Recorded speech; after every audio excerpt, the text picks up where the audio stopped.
This is Chris Ott, and I'm continuing with this series of short talks that I'm giving at the Avatar Meher Baba Circle Center, across from the Meher Center in the Myrtle Beach Mall.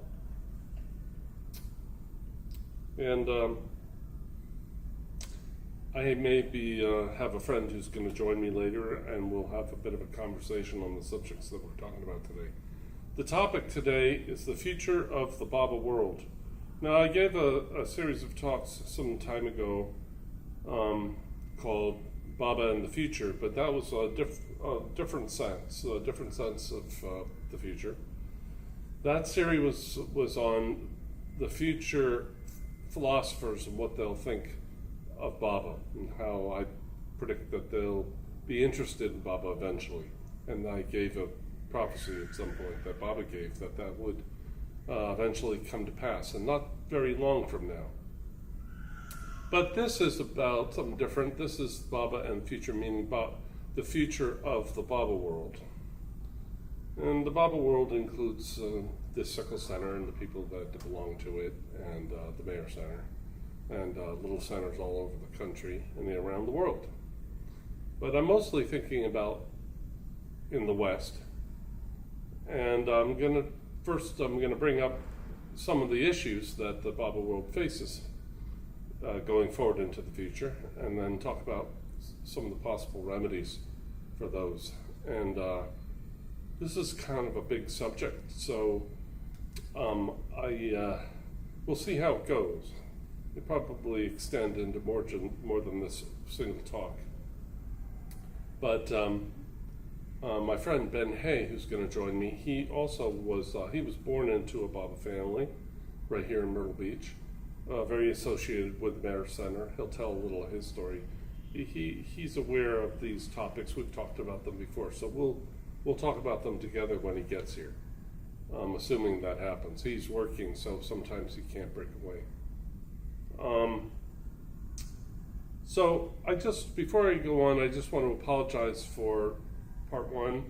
The sound quality was poor, and some people were making noise in the background. And I just wanted people to realize that this time that I have from 2 o'clock till 3 o'clock on Wednesdays is reserved on the calendar for the Circle Center. And so it should be respected as, my time. It wasn't last week, but that was unusual. I don't know why that happened. But above and beyond that, this Circle Center, which is in a shopping mall in Myrtle Beach, has terrible acoustics anyway. So even if you were very quiet, I have an omnidirectional microphone, which is the worst kind of microphone for a place with a lot of room noise. But there's an air conditioner that runs here all the time, and you can't control it. It's part of the mall infrastructure. And it's quite loud on a microphone, on recording. And I'll try to adjust for that, but I can't completely without distorting my own voice a lot. So anyway, about that, just apologize.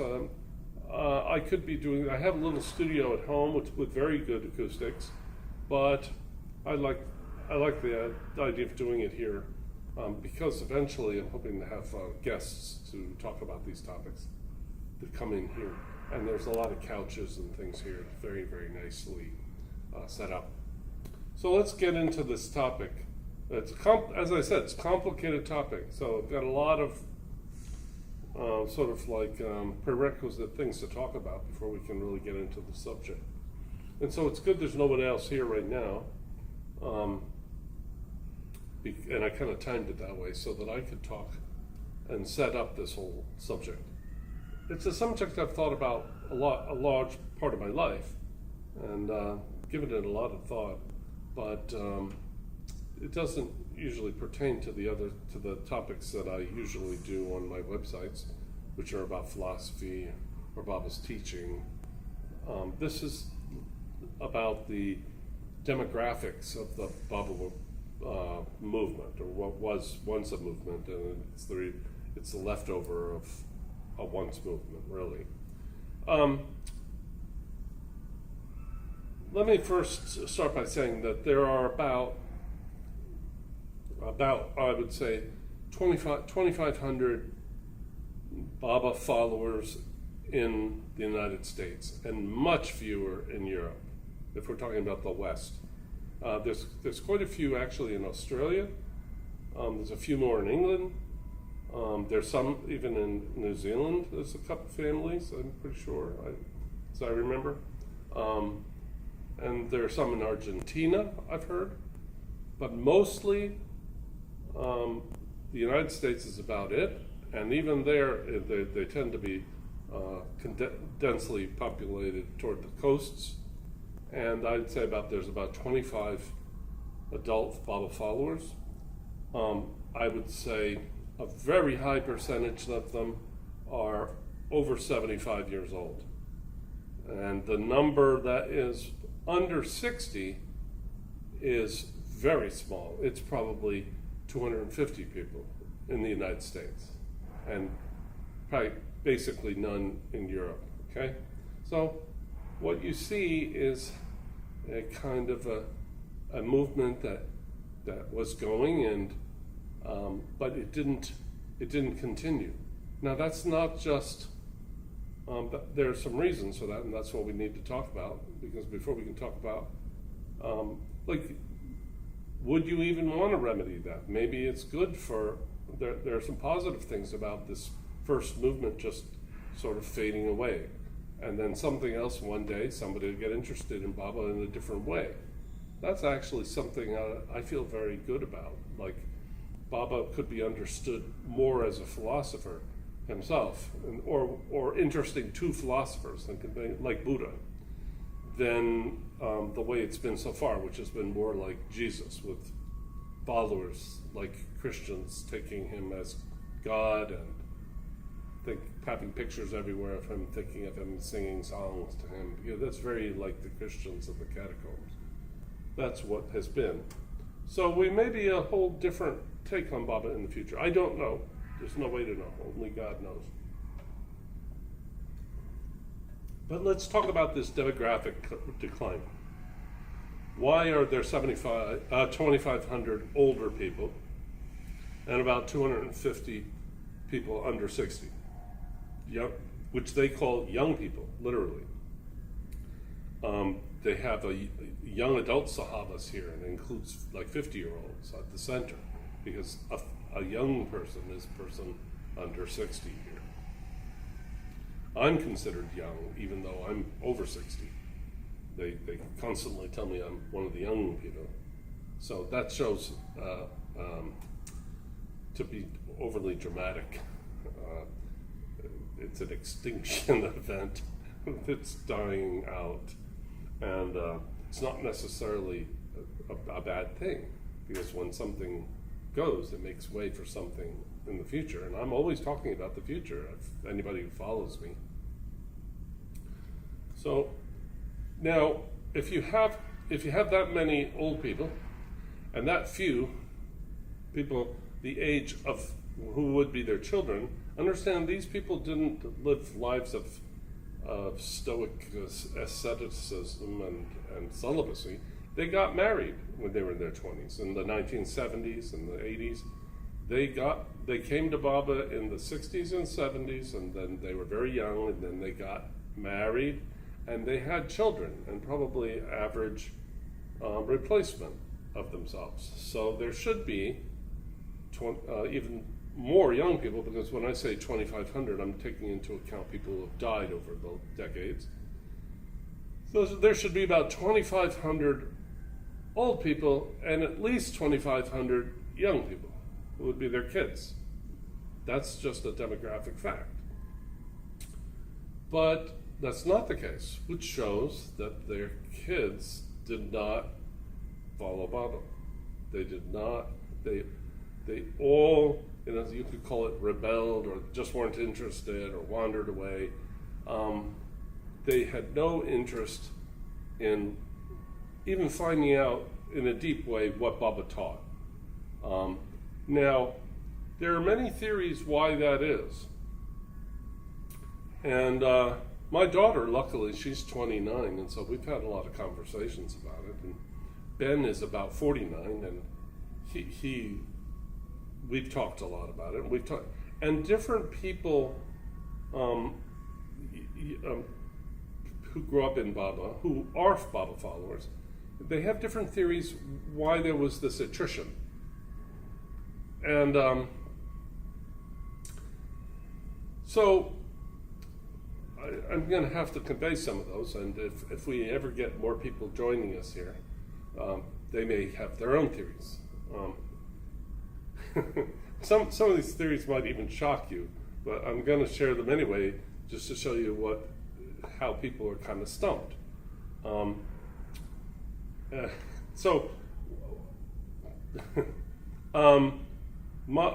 I have a friend, Christina Riley. She's about my age. She also grew up from birth in Baba, and her father was also an artist. We both come from Woodstock. We have a lot in common. She believes that the Baba people that came to Baba have something wrong with them, and she actually has a theory they generally have had a head injury some point in their childhood, and therefore could not process what Baba was saying and convey it to their children. I think she delights me with her gall, but that's one theory, that it's a problem of head injuries or some other, or possibly trauma, or various emotional traumas. There's something wrong with these people. Because she does the workshops where she tries to explain Baba's teaching, and she finds it's very difficult for them to follow. She and I have had a lot of very deep conversations, so we're pretty much right on the same page about what Baba did teach, how he's misunderstood, and we're both working on trying to improve that, her in her way, through her seminars. It's very impressive. I could never do that. And then me with my talks online and my books. But my books aren't directly on Baba usually, but I did do a full talk series of 23 videos called What Meher Baba Taught, What Meher Baba Really Taught and Why It Matters. And that's online. And I'm going to be covering some of that actually in this talk series. I'm going to be covering a few of those points again, because that was for a general audience, and this is very specific for the family, the Baba family. So another theory. Let's see. Ben told me a theory yesterday, but I forget what it was. He'll, if he comes in today, he'll talk about that. But my own theory has been that why the kids didn't follow Baba is because their parents didn't really understand Baba themselves. And I understand when I say their parents, and I talk about the 2,500 people, they all came together, they're all about the same age, they were hippies. They were that generation, the hippie people. And they were all born within about 5 years of each other, largely on the Northeast. About a huge percentage of them were from Jewish families, which you could psychoanalyze why that is. One explanation for that is that Jewish people grow up without an avatar to love, like Jesus. And a friend of mine, very close friend, she said, she grew up Jewish in Brooklyn or wherever she was. She said she used to wish they could have a Christmas tree. So there may be something that Jewish people had an avatar of their own. I find that very sweet. So none of this is meant to criticize. It's just meant to, we're just looking at the demographic facts. Ben and who's 49, my daughter who's 29, they even know this generation that left better than I do. They're literally their friends. There's a program at the Mayor Center called the Youth Sabbaths, and both of them attended it, and that's where young people get sent, and then they hear about Baba at the center, and they stay at a camp. But most of those kids drift away. They had a good time, they remember it, some of the friendships last, but they're not interested in Baba. So why is that? That's what I'm going to be talking about. And then I'm going to talk about how we can correct it. I feel or maybe we don't want to. Maybe there's something else, but there has to be done so it doesn't just repeat itself. Okay, so why did they not understand Baba? Right. I'm going to give a quote. I've given this quote many, many times. He said, "I have come to bring about a revolution in man's thinking, the slowest of all revolutions." Okay, so while that's very brief, you can unpack that, and there's a lot in it. First of all, we're talking about a revolution. That means something that hadn't been thought before. We're not just talking about a rehashing of the same old way of thinking about God and so forth, but a revolution in the thinking. And it's not just a feeling revolution. You see, in the 60s, they had these things called love-ins and be-ins, and everything was kind of a happening, and it was all on a kind of emotional level. But this is referring to the intellect, a revolution in man's thinking. And then the slowest of all revolutions, that does imply that it takes generations, because when there's a change in consciousness and the way people think, that just doesn't happen. It has to be developed in some people, and as they know it, understand it better, they pass it to their children, who then pass it to their children, and it may develop over time clearer and clearer. I have a paper called How Ideas Get Disseminated into the World, and there's a whole process, from history where a prophet or a Messiah like Jesus comes and he gives a message, but it isn't immediately understood and digested. Although there's an immediate response, it first passes through various hands, and you have philosophers take it up and they give it an interpretation. For instance, after Jesus, there was Augustine, who Baba said was one of his favorite saints. So it's not somebody Baba dismissed. And he was a philosopher.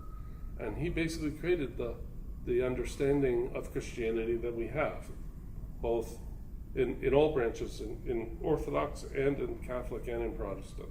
It's all from Augustine of Hippo, which is in Egypt. And he wrote over 100 books. But then, not everybody can understand philosophy. Philosophy is very heady and hard to read, but some do, and then I think the next phase is the artists.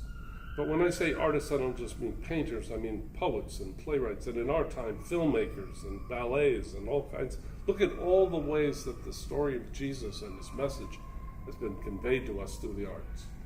It has, been through painting, but it's also been through movies. I just saw a beautiful program streaming called they're still making it. They're in the last season, making the last season. It's called The Chosen, and it's the story of Jesus told through the point of view of his disciples. They're the chosen that he goes around gathering, and it's very moving. But once again, we're still learning the message of Jesus and digesting it, and every time that happens, it's a little bit of a new interpretation too. It has a kind of a new flavor. And that story, The Chosen, which I really liked, it has a lot of people watch it that are not Christian. It's just so entertaining. But if it has criticism, it's from Christians, because it's different, and they're used to things being the same. So it's interesting. So, in a sense, Jesus also brought about a change in man's thinking, the slowest of all revolutions, because it was a change to the idea of instead of an eye for an eye, remember, he taught love thine enemies and sacrifice from yourself, and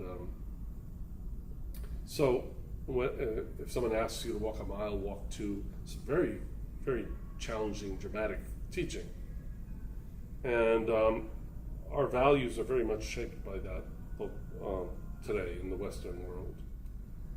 Now let's get to this thing of where people don't understand Baba.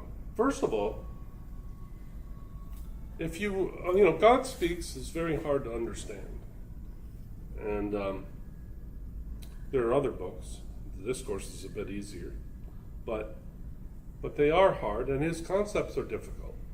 So it's no shame that anybody would get confused by them. But the way you get confused is that when you hear a new idea, when you're an adult, you already have a lot of tapes playing in your head about all the words in that new thing. And so when you hear it, you try to incorporate it in with all those other thoughts and opinions you've heard. And you have to do that, otherwise your head would just be a jumble. So if Baba says the word God, well, without you realizing it, a whole bunch of concepts come to mind. What do you think about God? And then he says soul, and you got a whole bunch of ideas about souls. Because these are common words, by the time you're an adult. And so you're trying to understand them that way, in terms of how you understand those words. The problem is that very often Baba isn't using those words like that, the way they have been used in the past, and I'll explain what I mean in a moment. Ideally, you'd hear some of these things real early before you already picked up all the noise of the environment, and so that you just heard Baba, and then you could hear new things and you could compare it to what you heard Baba said. But the problem is, the Baba lovers, when they came to Baba, they were already adult, and some of them were young adults. Some of them were 18, 20 years old. Some were older. But you already have acquired an enormous amount of memories, especially about things like souls and God and so forth. Reincarnation, you assume you know what Baba means by that. And especially the kind of people that came to Baba in the 60s and 70s, they tended to think of themselves as seekers, so they had read certain books like Edgar Cayce and Blavatsky and Alice Bailey and things like that, trying to get what they thought was mysticism. So by the time they heard Baba, they were kind of incorporating it in with all that stuff, and actually it was quite different. So I'm going to give some examples. I heard somebody once say, Baba has a radical form of monotheism. Actually, Baba doesn't teach monotheism at all. Nowhere will you ever find Baba use the word monotheism. The one who had a radical form of monotheism is Muhammad. And Islam is the most radical form of monotheism that there is. But Baba goes even further than monotheism. And I'm going to, monotheism is the belief that there is one God. And when we say God, we really mean a God, like gods from the time of polytheism. But in monotheism, they're saying, well, there's really only one of those. And I'm going to tell you two sentences, and I'm going to point out the difference. It's very subtle. It has to do with one word, actually. The difference between me saying, I believe there is God. Okay? Now here's another sentence. This is a monotheistic sentence that I'm about to say. I believe there is a God. Okay, the word which is just one letter, is a indefinite article. And when you add that to the noun God, it makes it a discrete object, and there amongst other discrete objects. I believe that there is a God. So where's this? There's a God. I mean, here's a cup, but on top of that, there's a God. Well, that's monotheism. Baba never talks about a God. People will sit around and go, do you believe in a God? It's so funny they have that word on there. Although sometimes they just say, do you believe in God? Well, this is what Baba teaches. Not only does one who understands Baba and has read his books believe in God, but he believes there's only God. So I have a line I like, and I've said it before, and my daughter says it's kind of my cogito or something. There is no God, there's only God. Okay, that's what Baba teaches. And we are that. Okay, that's what we are. And so is a cockroach. So is a plant. There is only God. And it is the self in every apparently separate finite self. It's the infinite real self in the apparent finite separate selves. So, when he says, you and I are not we, but one, what he means is, while it appears that there's a you and an I, in reality there's only one here, and that's God. Now,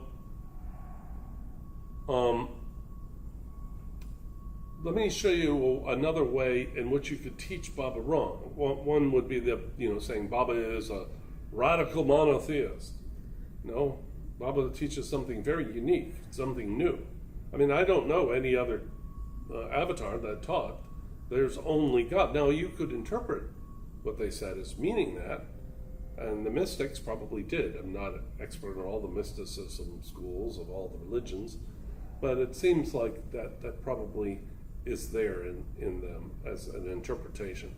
But Baba is very explicit about it. Baba says many times, there's only God, all else is illusion. God is the witness, the seer, the self in every self, okay? He's not all this crap that we see. That's phenomena. That's an illusion. That doesn't even exist. That's a zero. The reality is that which we can't see, which is the seer. Just like an eye can't see itself. But anyway, so there's another radical thing, and that is a lot of times when we're telling somebody about Baba, we start out kind of the wrong end. We say something that Baba did say, and that's good, and we're trying to remember what he taught, but it's not very helpful when you're trying to explain Baba. And that is when I say to you, yes, we are Baba lovers, and you say, Mayor Baba is God. Well, that comes off really bad, okay? And it's actually not what Baba taught, even though he did say, I am God, because there's a state of consciousness which you experience yourself as God, which he explains, and that's called the seventh plane. And every one of us eventually attains that state of consciousness, but he's in that state, so he says, I am God. As a matter of fact, it's a particular state, the Anal Haq state. He's like, I am in the I am God, conscious I am God state. But when you say Mayor Baba is God, we believe Mayor Baba is God, you're kind of implying that only Baba is God. But the fact is that it's totally consistent with Baba's teaching to start out by saying, do you know that I'm a Baba lover? We believe that Jerry Seinfeld is God in human form. Because we do. That is what Baba taught. Jerry Seinfeld, who's a living person, a comedian, is God in human form. And I am God in human form. And if you're out there listening to this, you're God in human form. And if there's a cockroach running across the floor, that's God in a cockroach form. So you see how misleading it is just to start with Mayor Baba is God. Or Mayor Baba is the avatar. That's actually better than Mayor Baba is God because it's clear it's God in a special sense, which is actually what Baba says in the discourses, that he is the avatar of God in a special sense. And the word special sense has been noticed by a lot of scholars as important. So I wanted to point that out. So if you just teach a few of these little one-liner zingers to your kids, and they will leave with a very distorted thing that they can't even put together once they try to get on the school bus and listen to the other kids. and try to make it all work in their head, and they better keep their mouth shut, or they go, well, Baba is God, or he is the avatar.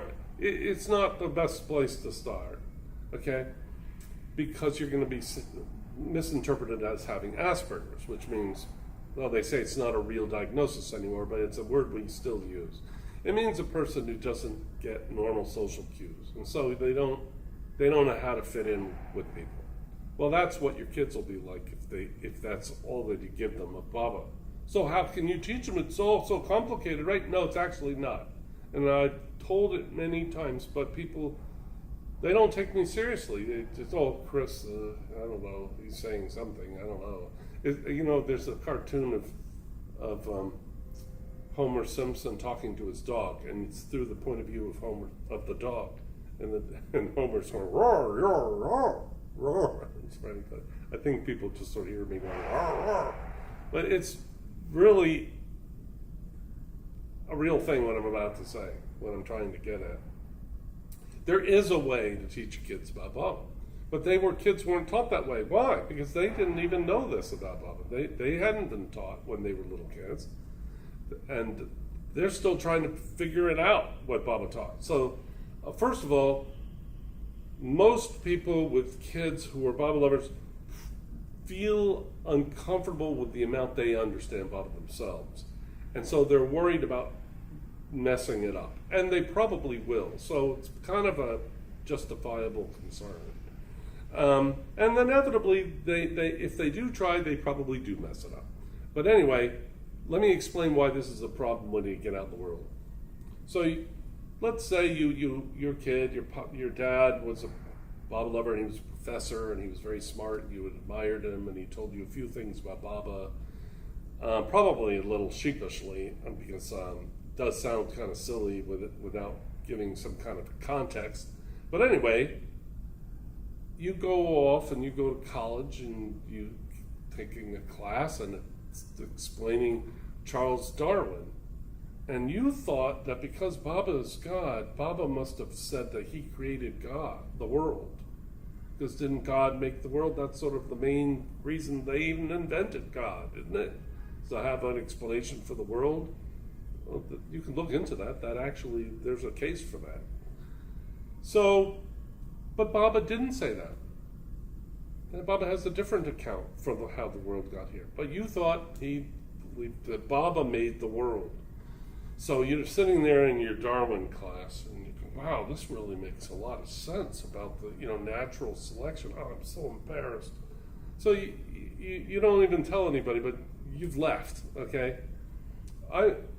And this happens but it doesn't have to be at college. It could be, junior high. My daughter went over to some people's house when she was a teenager, and there were some other teenage kids, the kids of the people, and they were Baba lovers, the family. And one of the kids, a boy, he was a teenager. He said, "I don't believe in Baba anymore." And so they all were interested. They said, "Oh, well, what do you believe now?" And he said, "Well, I believe we were seeded by aliens." So it's very funny because you kind of get that from TV. They have this show, Ancient Aliens. I'm always ranting about it because I find it such an absurd show. But the thing is, it's better than the idea that Baba made the world. That's pretty it doesn't really work. If Baba made the world, then wouldn't they have figured this out like a long time ago that Baba made the world? And we're anyway. But now I'm going to tell you another story.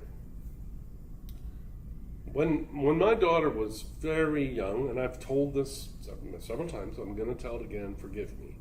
But it's kind of my theme, and it's the whole theme of, it's what I want to leave when I die, is this point. So it's not just being a broken record, I'm deliberately a broken record.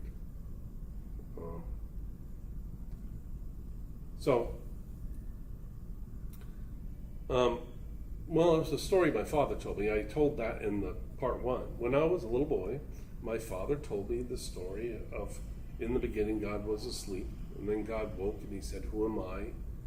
And his first answer was, I am stone.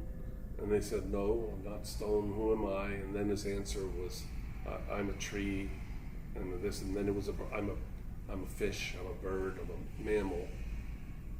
And then I am man. And then finally you realized, oh, I know, I'm not a man, I'm God. So it gets back to where it was. It didn't really go anywhere. It was all just a dream God had to know himself. He woke, and he got more and more and more awake through evolution. And then as a human being, he achieves that original state, but consciously. And so it's a journey from God unconscious to a journey of God conscious. That's very simple. You can actually tell that to a 5-year-old kid, and they will get it. If you're in a cheerful, fun mood, and maybe use pictures or drawings or use that chart that I have, that's in God Speaks, everybody can get it. So, so my dad told me that story when I was 5. I'm a big cheese Bob lover, aren't I? Now, Darwinism never scared me. I made all A's in anthropology, and I made an A in physical anthropology, which is those Australopithecus ampharensis stuff. Totally loved it. I could totally get it, and I totally believe those were the stages of evolution. The only difference is the control mechanism, which I've talked about elsewhere. It's the only difference Baba made, but it's very, very important difference. And it holds up better to the fossil record than Darwin's theory, and I'm not going to repeat all that.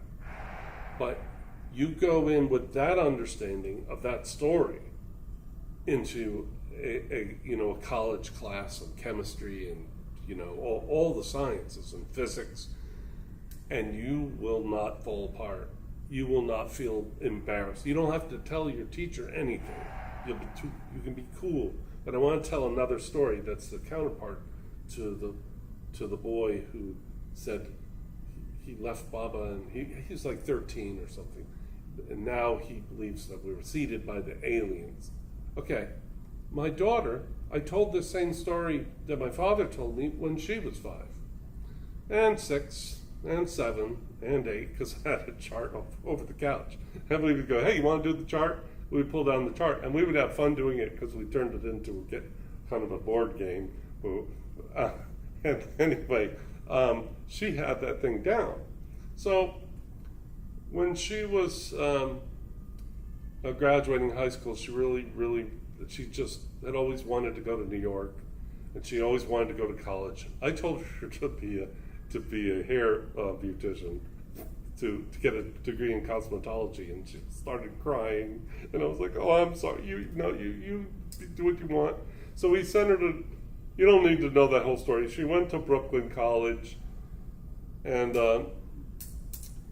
she became very like a cool New Yorker, and she married an engineer, and she got in with the kind of the jet setters, and he was Dominican, so they were flying to Dominican Republic a lot, and they had money, and sometimes they didn't have money. But anyway, she was out with her husband, and they were at a bar in Manhattan, and like the West Side or something, or maybe someplace posh. I guess that's the lower avenues, with Wall Street and stuff, because he had Wall Street friends, so these weren't a bunch of rednecks. They were smart people and educated. Anyway, they went around the idea came to go around the table and everybody give their account on the meaning of life, the whole theme of life. Like put it all together. And so they took turns going around, and everybody did their best shot explaining the universe and what we're doing here and everything. And it came to my daughter Megan. And so she gave her account. And what story did she tell? Well, obviously the story that we went over and over and over and over. That actually I got it from my dad in 1964, and he got it from a book by Brabazon, Francis Brabazon, that Brabazon wrote at on Baba's order to write that book. And I gave the source and everything. And so this starts with Baba, to God Speaks, to Francis Brabazon, who wrote a book on the theme of God Speaks, and then to my father, who then simplified it for me. See, at the time, my father told me they didn't have that chart from God Speaks, where you see the animals and everything. That hadn't been done yet. That was in the second edition. But he was telling me in 1964, the seventh edition only came out posthumously in about 1973. So he just told me, he was blind, so he couldn't point to a chart anyway. It was about bedtime stories. All my bedtime stories were in the dark. But I got it, and I still get it. And so anyway, she tells this story, and they're all listening. She doesn't know what's going to happen when she gets to the end, where God realized he was God. And she gets to the end, and everybody goes, whoa. That's called bringing down the house. Okay, hers was the best story because it is good. It's the opposite of being embarrassed. You see, this whole sad story of the drifting away from Baba was all because we were embarrassed. Okay, because we didn't understand Baba. Now I'm going to explain a little more about what I mean by not understanding and the difference here.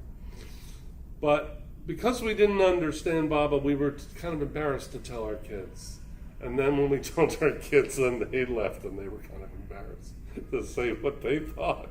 But you take a kid who has it taught to them pretty well. I mean, I'm not saying it's everything, but it's something. It holds together. Okay? That kid's not only not embarrassed, but has no reason to be embarrassed.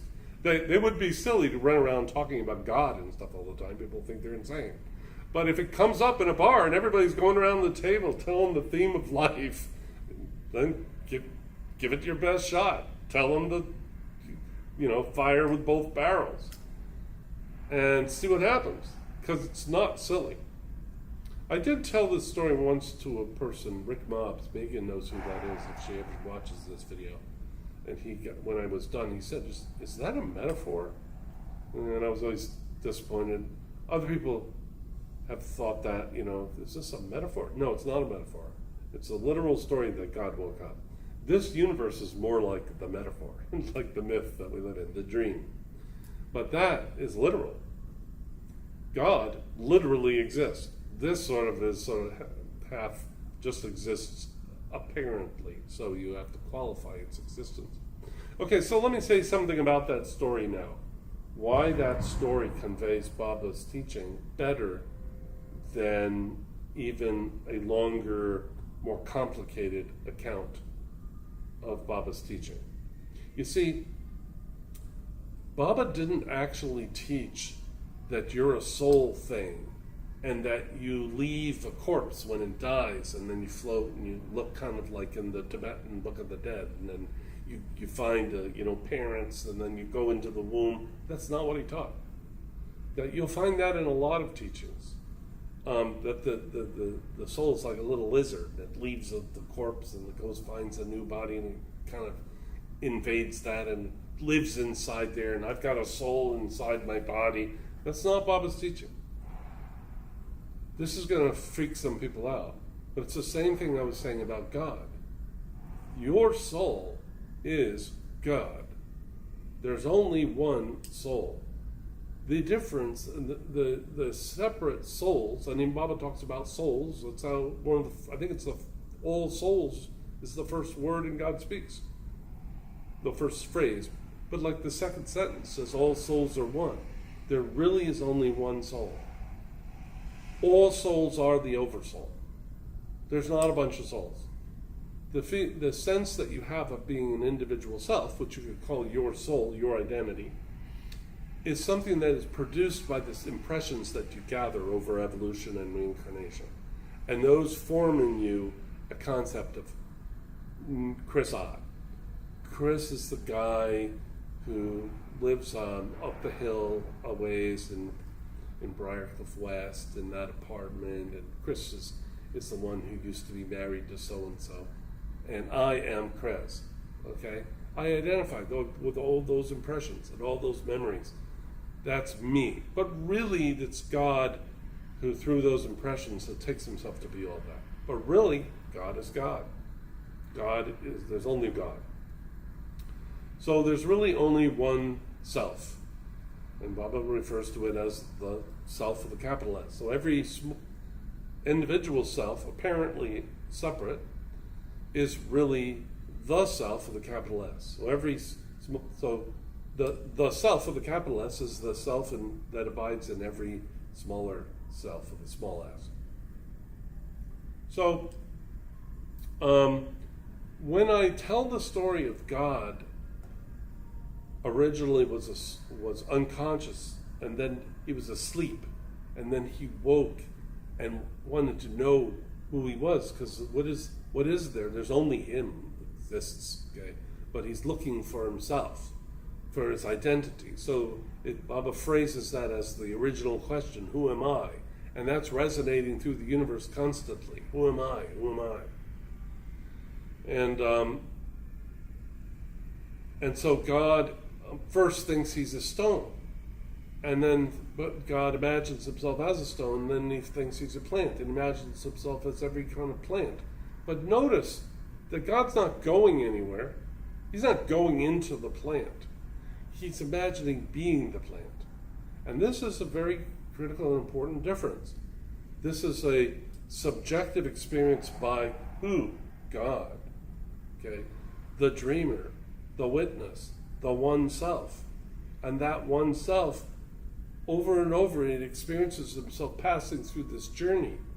But it's the same self apparently doing it again and again. And you can think of that as like you drop a pebble in a pool, and it sends out a ripple, and then it sends out another ripple, and another ripple. And so it goes on reverberating forever.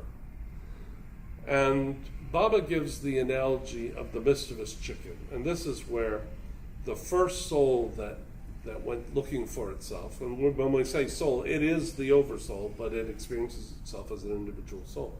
And that first sense of individuality occurred, and this first soul emerged from the oversoul, you can say, and passes through this journey, the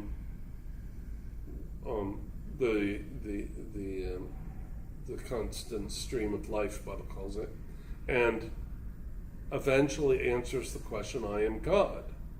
And that first soul who did that was the avatar. And when the avatar turned around, once he was realized, looked at the universe, it was full of souls that had followed him. Because he had gone off with this question, and like I said, the ripples followed and followed him. And then he realized he was responsible for creating the universe by just trying to answer the question, who am I, with the final answer, I am God. And so he had to help all those little brothers get that answer too.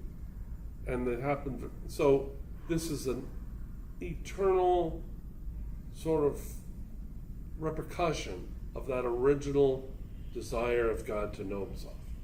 And that first soul is the avatar, and that is who Baba says was Jesus, was Ram, was Krishna, was Buddha, was Muhammad, and now is Mir Baba, and many, many, many before. So now there's Baba's teaching.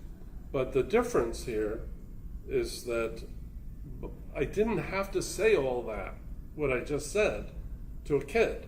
Because I already explained that in the beginning, God asked, who am I? And see, Megan and I would sit with the chart, and he would have all these wrong answers on the way to the correct answer at the end. But she got that. She didn't need a bunch of verbose philosophizing about souls and apparency and reality. She just needed the story. And we would look at the pictures, and then we would always say she was the ballerina. Well, she wanted to be the ballerina. I wasn't being a sexist. I would have been happy to be the ballerina. Because I get it, I've been men and women, but that's more than she needed to think about. So I was the cowboy, because there's a picture of a cowboy when you see the people in the poster, if you look real close. And we had fun doing that. So we got it that, these were people like us. That we had been these people. We had been, I probably have been a cowboy and a ballerina, probably a horse thief, but that's still a cowboy nonetheless. But I don't know to what extent that was clear, but that and all the other times I've said the same thing, I think it'll become clear. And that kind of sums up what I wanted to say today. It's kind of an extension of what I said in part one. It's just a little more elaborate. But it's the continuation of what happened after my dad told me that story when I was maybe 5 years old. So, thank you for watching. I'm hoping that my friend Ben will show up, and then I'll turn the camera and he and I will talk about these same topics if he comes. If he doesn't, that's the show. And I'll see you all next Wednesday. Thank you very much. Take care. Okay, I think we're good. So now, I'll introduce us. No, it's fine. There. Okay, it's on. So, we're back, and I'm back, and I'm here with Ben Hay, and I'll let him introduce himself and tell a little about himself. And I've already been introduced the subject matter, which is, I gave a series of talks. You came to some, I think. It was 2015, I think it was 10 years ago. And that was on Baba and the future. And what I was talking about was almost quoting Baba saying philosophers will come. So it was about what philosophers will think of Baba's teaching. But this is the Baba's future in a different sense, which is about the future of the Baba family, the Baba movement, or if there isn't even a Baba movement anymore and it fades away, what will come after it? Just the future that way. And we are, I want you to talk about yourself, just so that somebody who doesn't know will know a little about you. Most local people do know Ben because he grew up here.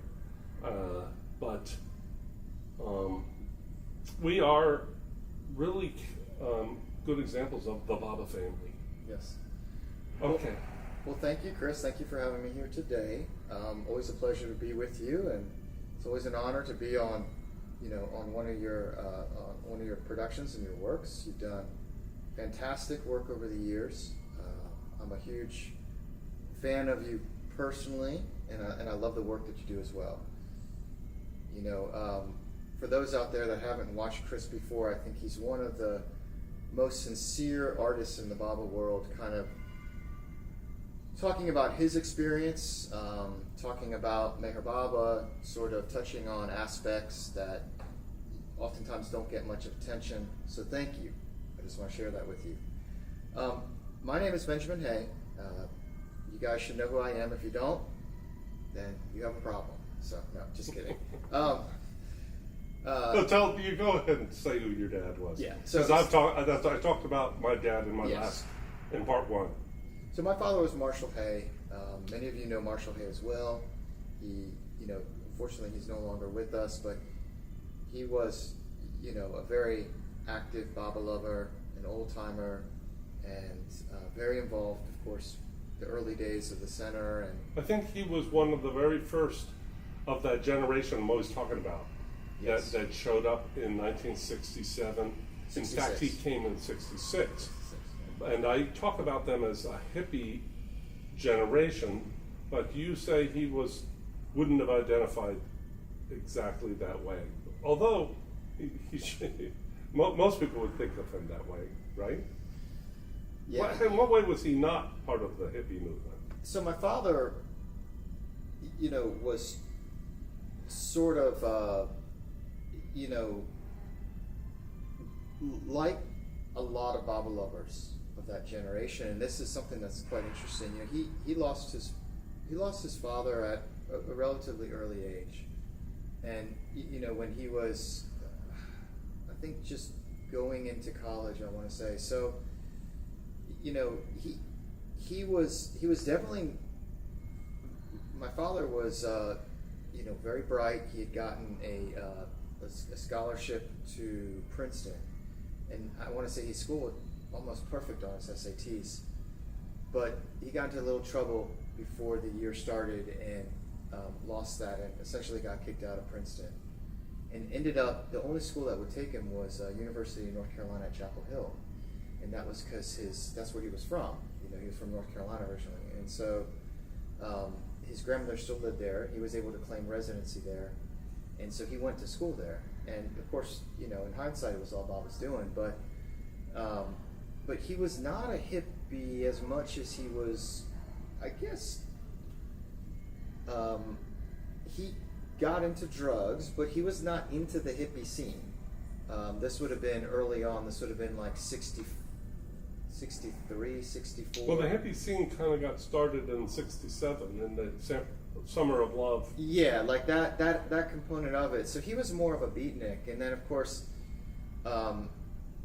you know, so he was protesting against the Vietnam War. I think in like '64 or something, when basically there was advisors there. Like hardly anybody even knew about it. They couldn't point it on a map, right?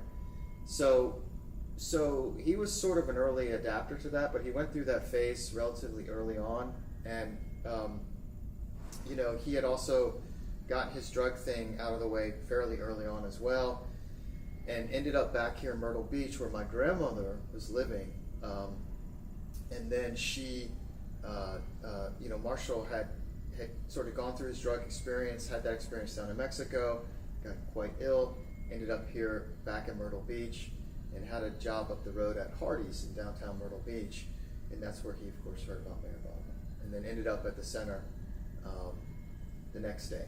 And I know many of you already know his story, but that's before like busloads of them started coming from Chapel Hill. He was here earlier. Yes, yeah. So he's kind of who brought them here, right? Exactly. Yeah. So he was, because he had this connection to Chapel Hill, and that connection was still active with his friends and his, you know, classmates, and you know, who many of who are now, you know, still with us as Baba lovers. He would go back and tell people about Meher Baba, and it was at Chapel Hill. At Chapel Hill, it was almost part of. I don't want to say it was part of his job, but it was, you know, it was something that Elizabeth, you know, encouraged. Elizabeth is the one who founded the Meher Center, which Yes. is near here. So. And so, you know, and then eventually he did go back and go to school and graduate, and he would come back and work on the weekends at the center. So now let's get into this topic, because the topic was, I said something that was a little bit, somebody might go, you must be making that up. So kind of here, Bartley, back me up. But I'm going to just give I told you this over the phone, my opinion on when you can, my demographics of the Baba world is that there were about 3,000 maybe Baba lovers in the 80s, say. And then now you'd say that because some have died, those, and that's who I call the hippies, but they weren't all hippies, and that's not meant to be so derogatory. It's just, it's a fact about the history, okay? Yeah. And so now there's about 2,500 people, I said, over 75, and then there's about 250 people, about a tenth of that's under 60. Yes. And you and I said you're 49 and I'm 65, we're considered young people here. And so, and I also mentioned about the youth sahabas that happens at the center, and teenage kids of Baba people go to this summer camp, and the parents seem to hope they'll have some kind of experience and they'll be connected with Baba in some way, but it doesn't usually take.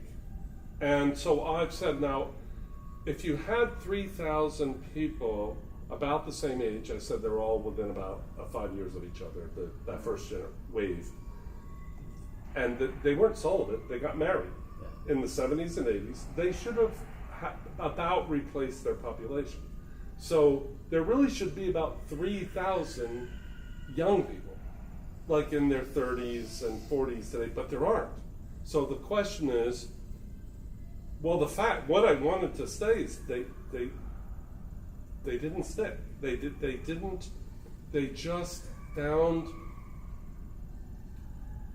drifted off.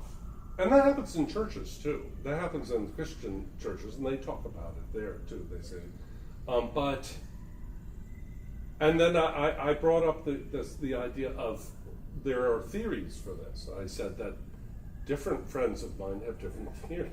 Like I told Christina Riley, I explained who she is, and said her belief is that the Baba lovers of the hippie generation had head injuries. Just a coincidence.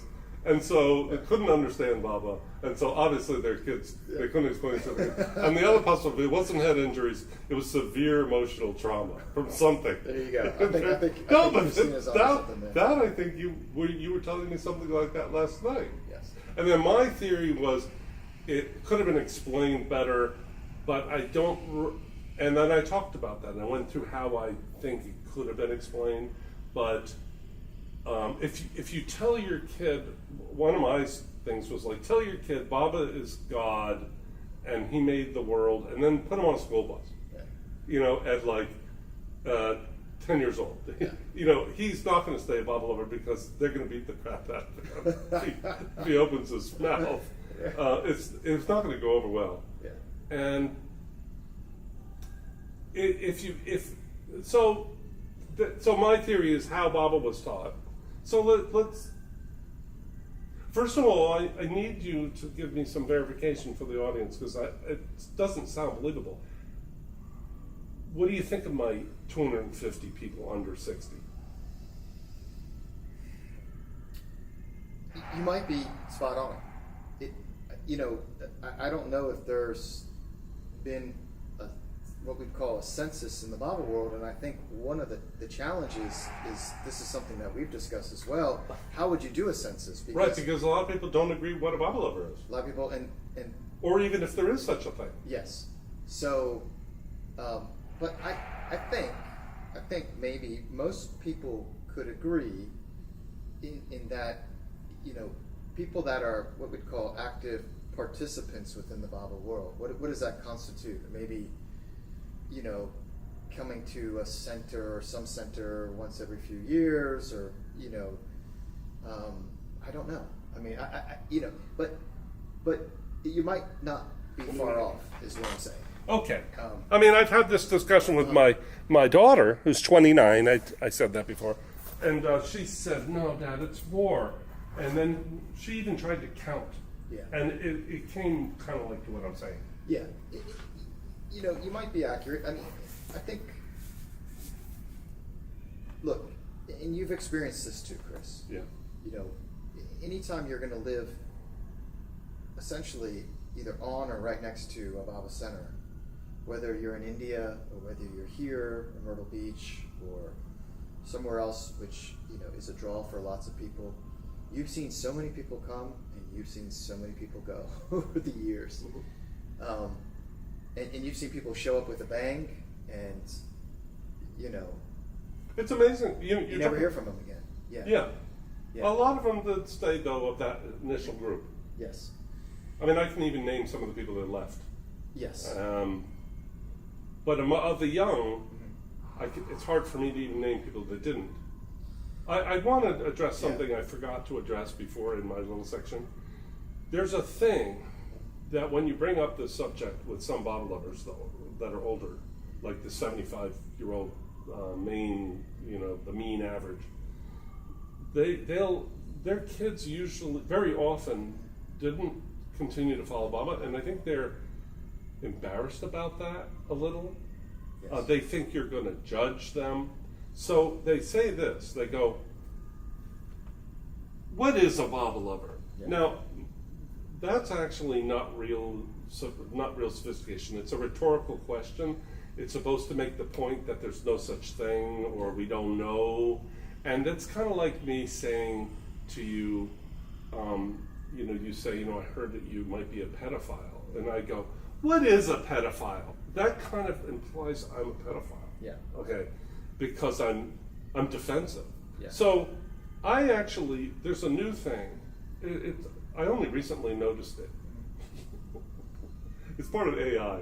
Yeah. You can just go to any browser and just type a question, and AI will answer it, and it'll say AI at the top of it. Really? So I looked up, what is a Bible lover?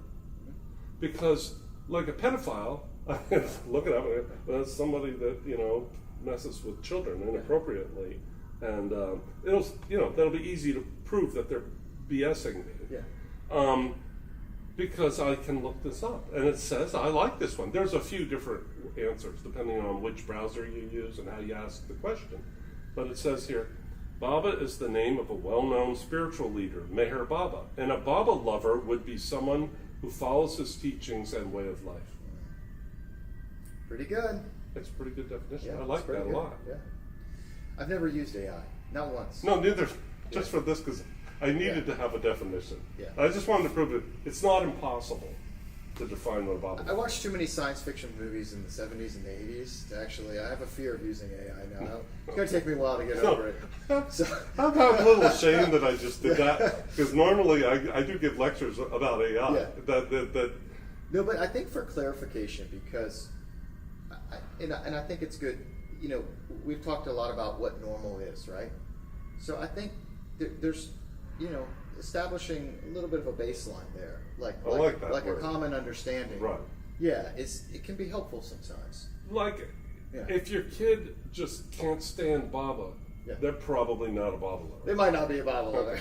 If they don't know a thing about what Yeah. he's taught and don't want to know, Yeah. because they get angry if Yeah. you bring it up, they're probably not a Baba Yeah, if they're lover. breaking windows and sabotaging their car because they don't want to come because on the retreat. That's right. When Yeah. they start yelling because you said they really Yeah. are a Baba lover, they're probably not a Baba lover. You need Now, to let them go. Full disclaimer.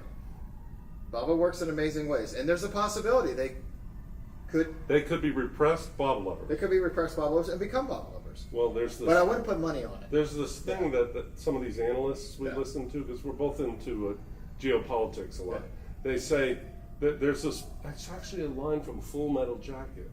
Yeah. In every, I'm going to have to bleep out a word. Uh-huh. In every, there's an American trying to get out.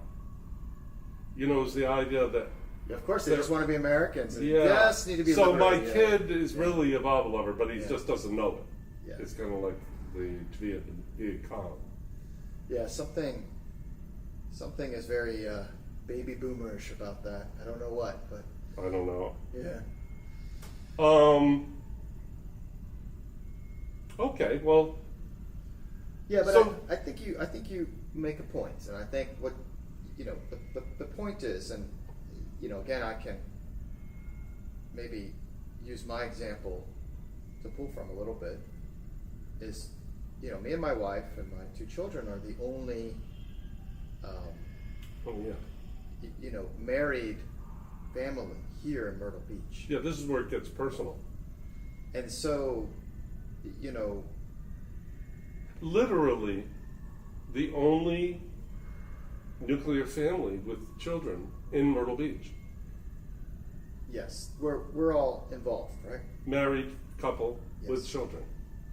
And so that's interesting because I mean, in the town, there's lots, but he means as in the Baba community, the Baba family. yes, I mean, your wife actually works at the Mayor's Center. she does. Yes, And you grew up close to the center, right outside it, just like I did. we grew up just Very two similar. houses down from each other. Very, very similar. Yeah. Same neighborhood. So But we're about 16 years apart, so we had a lot of the same life experiences. It's just kind of interesting. we did. Yeah, we went to the same college. We had a lot of the same situations. Where Didn't you go to Myrtle Beach High? Myrtle Beach High. Yeah. Yeah. Well, But I was born here, though. I was born in Myrtle Beach at the old hospital. right. But the older I get, the more it feels like I was born here. You might have. I used to think. No, I mean, when I was young, I kind of identified inside as a Yankee and like, what am I doing in the dumb South? Now, I'm very pleased to be in the South. I'm very proud to be a Southerner. Well, you should be. You should be. You know the old cigarette ad? You've come a long way, baby. You've come a long way, baby. Okay, so you don't have that much time. You've got to get back to work. Yes. Talk about family. If I don't, then you know. Okay, so but next time. But go ahead. I want to just continue at this point. We have lots of time. Yeah, because you know we're talking about this. We're on this particular subject, and I think that is, you know, something very important for people to recognize, is that this was something that I personally, and I can't speak for you, but I would never have imagined. You know, we were always told that the Baba community and the Baba family was going to expect it to grow. Something I need to say. Yeah. If you read Baba's teachings, no matter what some people claim about them, you read the Discourses by Mir Baba, which is one of his most important books with actual teachings in them. Baba teaches a very, very traditional life. That's true. With families and fathers, you know, making a living, and mothers being nurturing, and that he literally uses the word nurturing, and fathers shouldering the burden, you know, of their family. Yes, as I sit here in my tie. That's a tie. That's how you shoulder This is a tie. I'm actually at work today in my office, but I think that is kind of a rarity in the Baba world. So you and I both have shared that we assumed we were going to end up with families, but with other families, that it was going to be another generation in a very traditional sense in the Baba world. It was very much spoken of in the context of a movement. Talk about that. Yeah, so we were at the precipice of a movement. We were moving forward and we were growing, and thousands upon thousands would sort of. Now, this was never written down and shown to me or anything like that. It was just sort of presumed almost. Yeah, you absorbed it like a sponge from. Now, I didn't hear that directly from my parents, but just in the general sort of theme of the Baba world and where things were at that time. And so there was a real disappointment in a way for us. Me, I was disappointed that it turned out there wasn't hardly anybody for me to marry and that wanted. Well, you were definite, you know. So in your age bracket, you know, when you were younger, there were about 8 Baba lovers. Yes. My age. Yes. In the country. In the country. So there was much, you know, in terms of the pool of girls to pull from, there was a lot less. You know, I was fortunate in that, you know, there was a lot more kids my age, you know, and they But they didn't end up wanting family and stuff, did they? Most of them? Some did, some did not. I think when we were young, though, I think the answer to that was probably no. I would tell you that very few people actually spoke about family when we were young. That was something that was not emphasized. You would never hear about that really in the Baba world or spoken about. You know, there was. Look, I mean, let's face it. We were kids, you know, and your parents were older, but. That's basically very similar. But yeah, you're I mean. Face what? We were, you know, children of people that were essentially rebelling against the norms of the time, the traditions of the times. Yes, the 50s. Yeah. And so, you know, they set up a particular. My mother used to refer to it in a derogatory way. She didn't talk about the 50s because she's a little older, but she would call it bourgeois values. Yeah, the bourgeois. Which meant normal values. Yes. Like normalcy. Yes. Yeah, no, so there were no family planning classes at the Usahabas, that's for sure. Or, you know, and, you know, I think part of that was, you know, maybe because it got very woke, if the audience knows what that word means. Yeah, well, I think at some point the Usahabas definitely went in a particular agenda. You know, they went they started incorporating things that were, trying to appeal to the kids of that time, and they were trying to relate to them, and so they were incorporating, like what they were dealing with in high school, or what they're going to be dealing with in college or whatever. But a lot of it is just it was just nonsense, really. It was just He didn't even relate at all to Baba what he taught at all. yeah. So even if they missed it as children, they didn't get it there either. Yeah, and I think The focus was sort of just it was strange. sort of, No, yeah. that wasn't. We weren't involved in that. It was the older people that run it. For some reason, Why do you think they did the youth service that way? Because it began because Yeah. of a Margaret Bernstein, who's almost exactly my age, Yeah. for the same reasons. I loved her reasons. She has a son, and she didn't want him to be lonely like she was when we were kids, and she wanted him to have other Baba connections. Yeah. No, the youth service and But then it became kind of. Tell what happened, because I never went to the youth office. My Okay. daughter did. yeah. Well, the youth service. It started. You were the first, just for the audience. Yeah. You were the first year that they had a youth office. That was, I think that's right. in '91. 91, I believe. Yeah. And you were like 18. No, I was younger. I would have been 15 at the time. Wow. 15 I at the remember I was in Myrtle Beach, but I was much older, like I said. And now, talk about the evolution of that, because it didn't end up creating another generation of Bible lovers, which you would Yes. think it would. Yes. So the context of that particular time, we're talking really the beginning of the 1990s, was a really authentic need for there to be something in the Bible world that was uniquely sort of a standalone event for kids, okay? And in this case, it was teenagers, all right? There was a need for that, and there was, because a lot of kids had, actually by that point, by the summer of 1991, a lot of kids had left Meher Baba in terms of participating in the Baba world. Already. And we started to see that in the 1980s, and there's a lot of reasons. So that was part of the motivation. That was part of the motivation, but also a lot of it stemmed from good experience. You see, the California group in the 80s had a very strong LA group. They used to have this thing called the Los LA Sahabas. We used to also have a thing called, well, we still do it. Called the what? LA Sahabas. Okay. And they had. I went to it once. Yeah, you might have gone to it once. So my sister used to go, and I was very envious because it seemed like it was a lot of fun. And, It was. yeah, and they had a lot of activities for kids, and it was very interactive. And so they had some success. Like, hey, actually, like it's not like we had all these kids, right? And we're having all these divorces in the 1980s. And maybe if we can try to step out of ourselves for a few minutes and do something for the kids, because there was nothing for kids.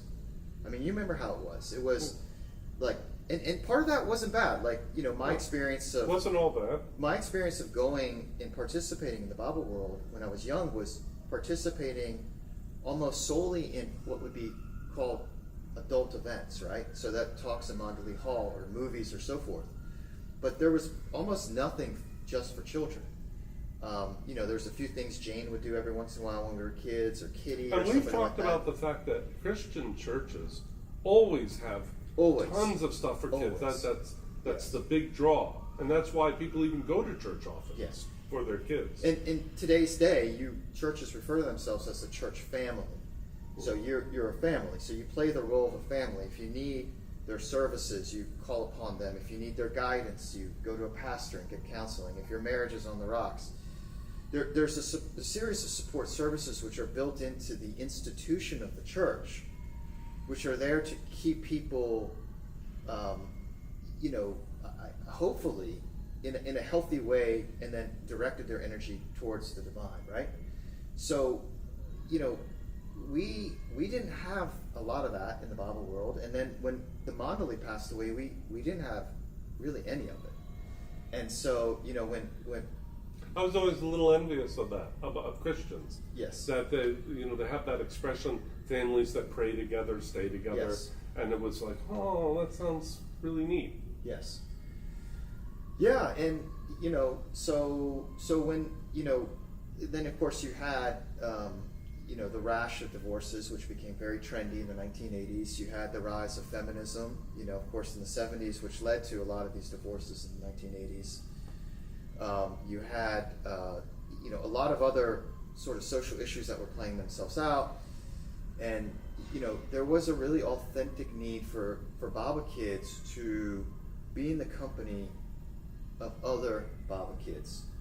And I was 110% supportive of that, and I remember we went to several of the early planning meetings. Our whole family was involved in it, and when the first youth Sahabas came in 1991. I'm going to ask you a question that's hard to answer. I'm going to ask you like statistical questions, sort of cold. Sure. So how many kids were there that year, and what of those do you think are like enthusiastic Baba lovers today? So again, I was a participant, but I was a participant who also sort of was, I don't want to say a co-founder, but I was part and parcel to help setting it up as well, even as being a younger person.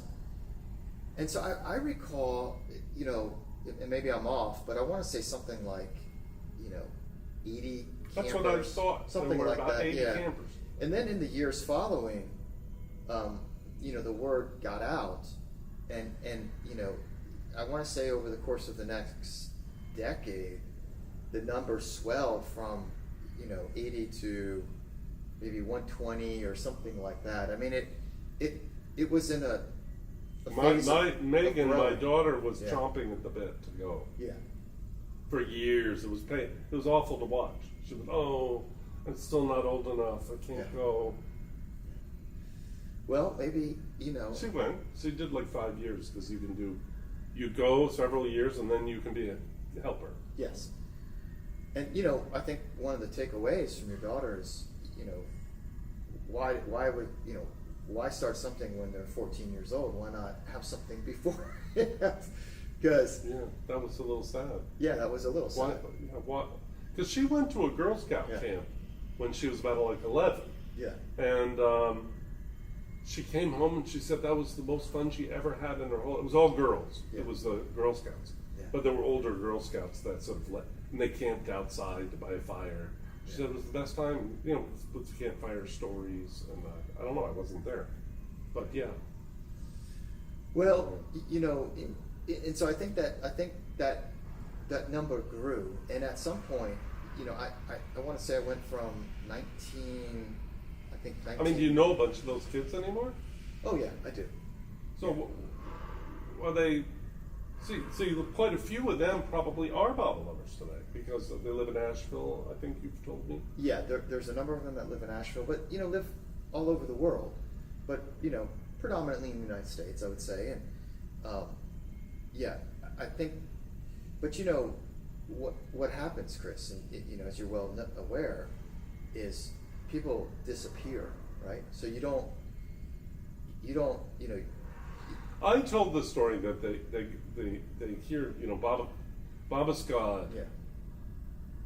They assume Baba taught that he made the world, kind of like you see pictures online of like Jesus with the ball and he's making the world, and they assume that Baba actually said, "Who said God made the world? Your influence created the world through the impressions." Yeah. But you assume that then they get to a college class and they're learning about Darwin, and this suddenly is like, oh wow, this is like really logical, natural selection. I'm so well, it's time to grow up.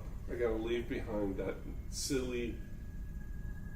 And I feel like that's how it sometimes happens. I know this happened with at least one kid because Megan told me it was the son of Steve. He's a poet, Stephen Paul Miller, and he has a very bright son, like genius. But Megan stayed with them in New York when she was going to get residency, and for a little while when she was finding an apartment. And she went out with the son, and that was his story. Was he had become a scientist, and he didn't have that's room for those silly ideas. Yeah, well, And I feel like Yeah. they're not so silly, but you have to understand them in context. Baba's not. You do, yeah. Yeah. Well, we need to bring shaming back into the Bible world, make people feel really guilty. About? That's one of my favorite things to do to Bible lovers, is to publicly shame them and guilt them for their not. kids not being Bible lovers. Well, I don't know if I'd go that far. They always right away. think I'm shaming them. I go, are your kids? Because I'm actually curious. Yeah. Because I'm always doing this polling. Yeah. But and I get attacked. Yeah. Like, are your kids Bible lovers? Yeah. No, they just assume I'm sitting there like. That's Are so your funny. kids Bible? I'm a Bible lover. Are your kids? Yeah. And I'm not. I'm just taking poll. Yeah. Just go no. Well, I think we need to, make shaming great again. That's what I. Well, think. my daughter's into Yeah. that. She's also into bullying. It's Yeah, good yeah. for kids to go to school because you learn to deal with Learn to bullies. deal with bullies. Well, no, I mean, I think a little bit of. I'm not sure what you're talking about. What kind of shaming? Shaming over what? Well, just I'm a little- not asking people like, hey, when like, you see, a lot of times people end up. You didn't finish. I still want to know who's shaming who over what. Well, I was just. I shame people. Yeah. I go, tell me this because they can't, and I Yeah. know they can't, and then they're ashamed. They don't even tell me that they don't know. Well, more of like, if you haven't seen someone in 20 years, like, where you been? What have you been doing? And like, haven't seen. Like, last time I saw you was at the Usahabas. Where you been for 30 years? About shaming. Yeah. This is a subject we'll have to get in Yeah. after a few talks. It's Yeah. kind of too big for today. It's too big. But It's too there's big. another subject that you've told me that no one's even going to believe. Yeah. That a lot of these Baba kids ended up working for the deep state. Now, a lot of people go, there's no such thing as the deep state. Well, then call it something else. They ended up working for, like, the CIA. Yes, something like that.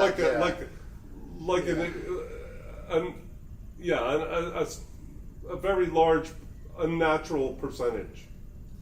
And we don't even know why that is. Well, we can theorize, but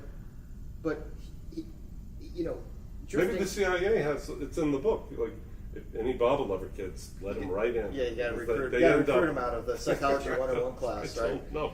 I don't Pay off know. their student loans Well, quickly. you've probably told me about 20 that are in the government in kind of sketchy parts of. Yeah, I mean, look, Or BlackRock and. there was a lot of Baba kids that I would say would stay in the sphere of going to the Usahabas or staying around a Baba community, whether that was Asheville or some other place. And that existed for some time. And some of those people are still around.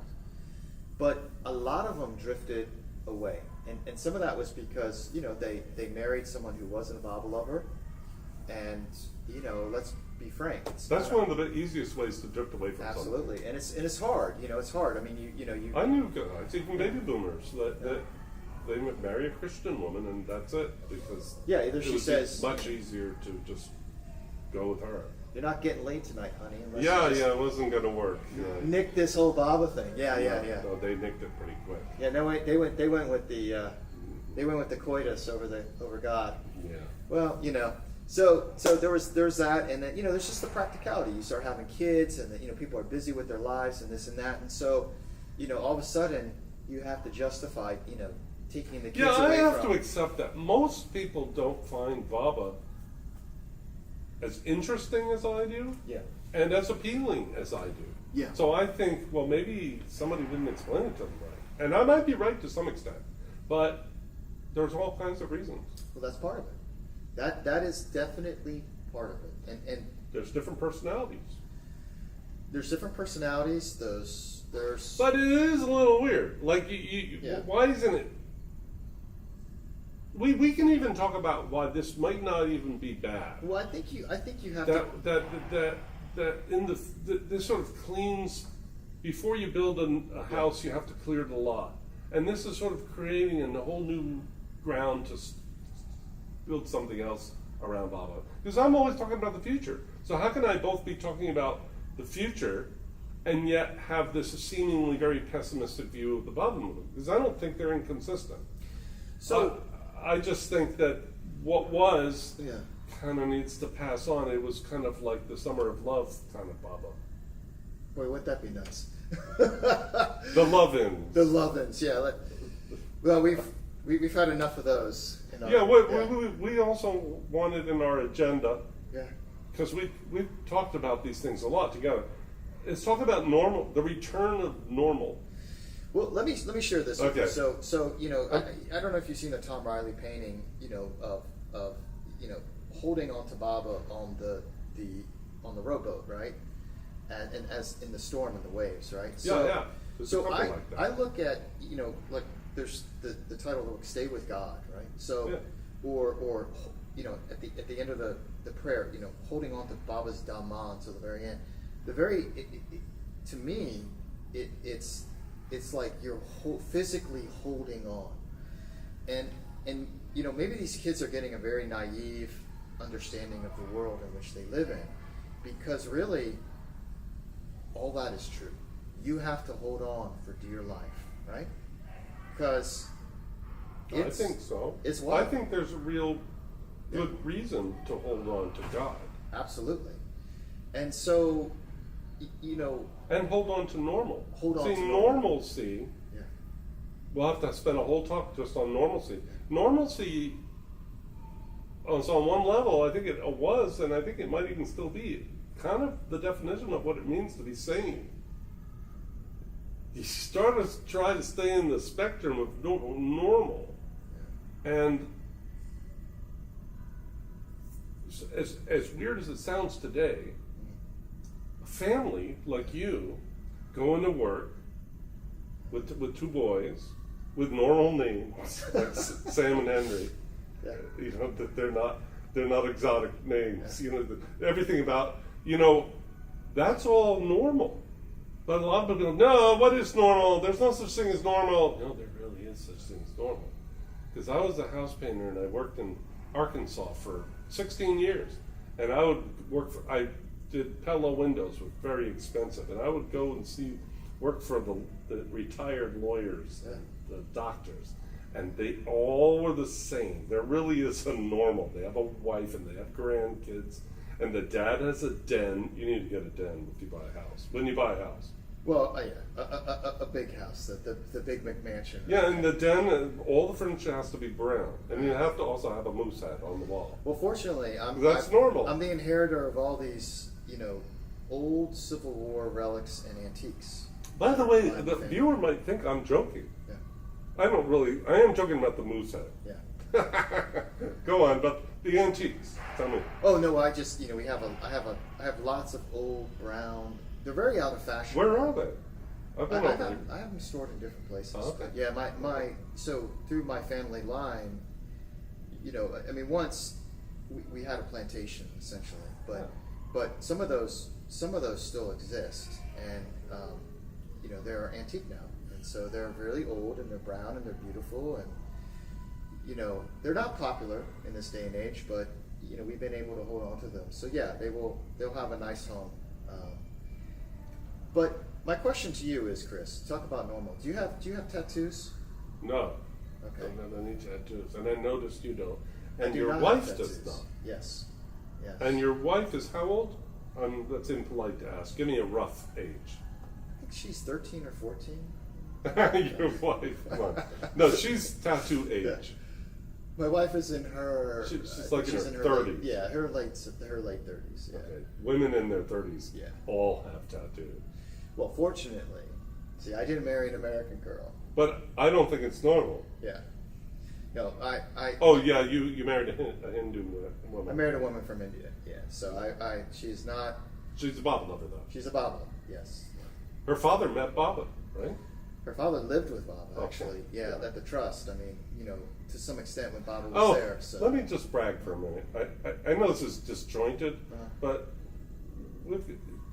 it's not like film. It's really, we can film forever and on and on. Most people have stopped watching right now because I already gave an hour talk before this.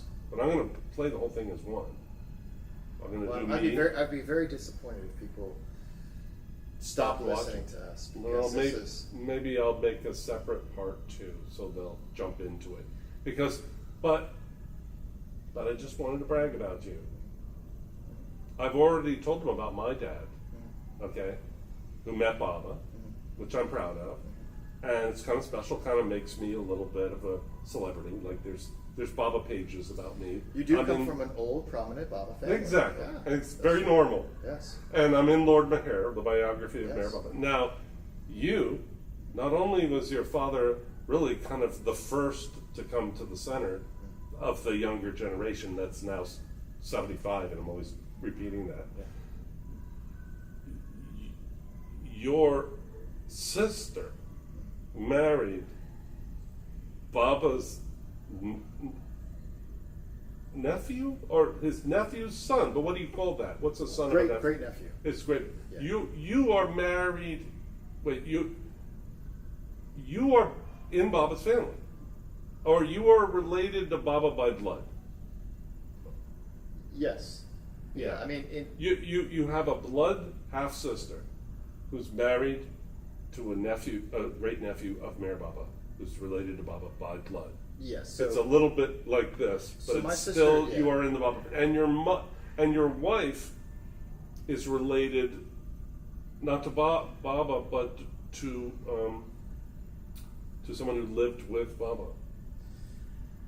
yeah. So my wife's story. I mean, there's a book written about my wife's family and tells the story of her grandparents, who are now both passed, but they're finding out about Baba and following Baba and eventually living at the trust. They were, the neighbors to the Kalchori family, but there's a lot of stories there. I mean, they have a lot of personal family stories, and then a lot of historical stories that different things that they remember from the time, and some of those my father-in-law has spoken about publicly. I think tonight he's giving a talk about some of these stories, for example. But yeah, no, I've been very fortunate in that I've always been able to. Most of my life, I've been in and around the Baba Center in one form or another, and for the most part, have always participated and look forward to participating in some ways. Probably right now, I'd say I'm probably participating the least that I've ever been in my life. And part of that is just because... In the center and stuff, and Baba? Oh, yeah. And part of that is just because... Well, you're busy. I'm busy all the time. I'm 24/7. You're at the... busy. Yeah. Now, I hope that the viewer will notice that here we have similar backgrounds, that we're really insiders in this Baba family, even if we're not included in a lot of things. It doesn't matter, we are. And yet we have these same views that you wouldn't expect us to have, such as we're very much into what's called in youth trad, which means traditional. Yeah. We have traditional values, and we value traditional life. Yeah. And you wouldn't expect that from what looks like we grew up in a cult. You did see the movie Midsummer? Mm-hmm. Yeah. You did? Okay. I don't remember. Well, that's a scary cult, but I liked watching it because it's like, this is what... There's aspects to the Baba world that reminds me of that. Like there are cultish things about it, but that's not what we want to emphasize, and that's not what we want to be the future. We'd like it to be like Mayberry. Mayberry, yeah. Well, I think that there's, there is a lot to talk about, and a lot of this, is a conversation that goes back and forth, because to understand the present, you have to understand where it came from. Like how It we started also off, doesn't help that no one's ever talked about these things. It's true, and so there's a lot of context. We're both. Yeah, we could spend 3 talks just covering. Yeah, context. I mean, and plus me and you, we both went to film school. We both have, a tendency for maybe too much backstory. It's just the nature that's of. true. No, I tend to of being get right. lost in backstory. Yeah, no, my wife is always. I'll be telling back. me, I'm going to tell the backstory. The got- backstory is even better than all Yeah, this. you got to limit the backstory. Wait till you tell about my grandfather in World War One. Well, That'll interest me. Maybe a good title for our talks could be backstory, or the backstory.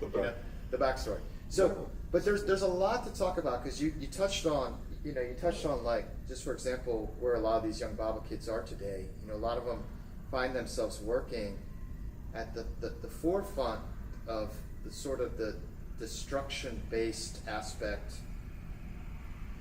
of the empire. Yeah, if anybody's still watching, Yeah. they'll be okay with that. Yeah. The empire, Yeah. meaning the Anglo-American hegemony. Hegemony, whether that's the 3-letter agencies or whatever. The unipolar world, the end of history, America leading the world. Yeah. They're working for that hegemony to carry it on. Okay, Yeah. that's backstory too. That's backstory too. Yeah. No, there's a lot of. We're going through a transition that most people don't know. We're going through a big transition. And the Baba kids are kind of in the wrong. The Baba kids are at the forefront of the destruction Of the old. Of the old. Even Yes. though they're the younger generation of Baba people. Yes. And so there's a lot to understand. There's a lot to comprehend, and there is.